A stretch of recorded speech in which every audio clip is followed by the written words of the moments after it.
Welcome back. सवाल है पाकिस्तान का और आज हम बात कर रहे हैं कि सीएनजी का जो क्राइसिस है आखिर वो कैसे हल होगा। अवाम मुश्किल में है, पहले ही मुल्क में बेइंतहा महंगाई है, बेइंतहा बेरोज़गारी है। उसके बाद सीएनजी की एक सहूलत जो अवाम को मिली थी, जिससे महसूस हो रहा था कि कुछ जो है सहूलत में अवाम आ जाएगी, लेकिन उसके जो है देर पा नताइज जो हैं बहुत ही सख्त और मुश्किल निकले हैं, जिसकी वजह से मुल्क ज़्यादा बहरान में आ गया है। आखिर हल क्या है? आसिफ हसनैन साहब क्या कहेंगे आप?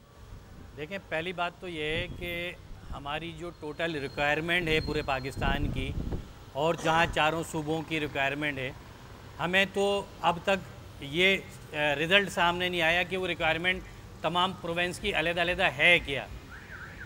दूसरी बात ये कि एक तो है शॉर्टेज और एक है जो आर्टिफिशियल तरीके से शॉर्टेज पैदा की जा रही है।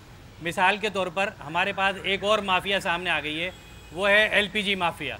यानी कि एलपीजी के हवाले से एलपीजी में कमीशन बहुत ज़्यादा होता है, तो हुकूमत में बैठे हुए चंद लोग अभी इस बात की कोशिशों में मसरूफ़ हैं कि वो किसी तरह एलपीजी को लाकर इंटर करें और फिर एलपीजी के जो है जब स्टेशन खोले जाएंगे तो उसमें एक भारी कमीशन जो है मिल सकेगा। और ये एक माफिया फिर सामने आ गई है जो चाहती है कि सीएनजी के ऊपर इतने एलिगेशन लगाकर इनको बैकफुट पे करें और फिर एलपीजी को फॉरवर्ड करें। जी जनाब, क्या कहना चाहेंगे?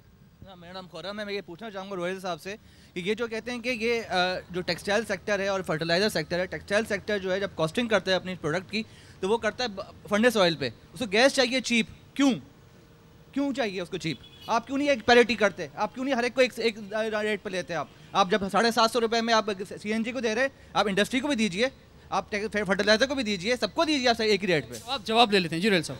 जी देखें, फर्नेस ऑयल का इस वक्त कीमत जो है ना वो 2000 रुपये है या 2200 रुपये है। तो कॉस्टिंग अगर वो करने जाएंगे इस तरह से तो वो अनकम्पेटिटिव हो जाएंगे दूसरी मुल्कों के साथ। तो आपको अपनी देखें, आपको एट दी एंड वहाँ 1 करोड़ आदमी काम करता है। You have to protect it और आपको देखना पड़ेगा कि इंडिया बांग्लादेश किस रेट पे दे रहा है। आप वो कॉस्टिंग 2200 रुपये के हिसाब से नहीं करते हैं MBTU 750, वो 750 देने को तैयार हैं। आप बताएं, आप भी दें 750 दे दें, हम 750 देने को तैयार हैं। अवाम जो है वो परेशान है और अवाम जो है वो सस्ती ट्रांसपोर्ट चाहते हैं। तो कम से कम ये होना चाहिए और हम मुतालबा करते हैं अपने प्रोग्राम के ज़रिए हुकूमत पाकिस्तान से कि इसका हल ये है कि आज आप हर गाड़ी में देखिए, बड़े शहरों के अंदर एक आदमी एक गाड़ी में बैठा होता है और वो घूम रहा होता है। कितना ईंधन ज़ाया हो रहा है इस मुल्क का।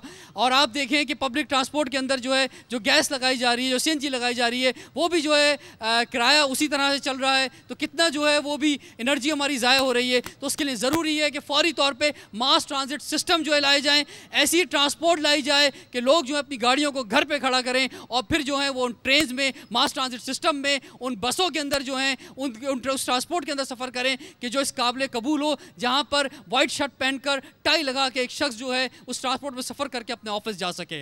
ये फैसला करना होगा क्योंकि सवाल है पाकिस्तान का और जल्दी करना होगा, कहीं ऐसा ना हो कि बहुत देर हो जाए। आपसे इंशाल्लाह फिर मुलाकात करेंगे। इजाज़त दीजिए, अल्लाह हाफ़िज़।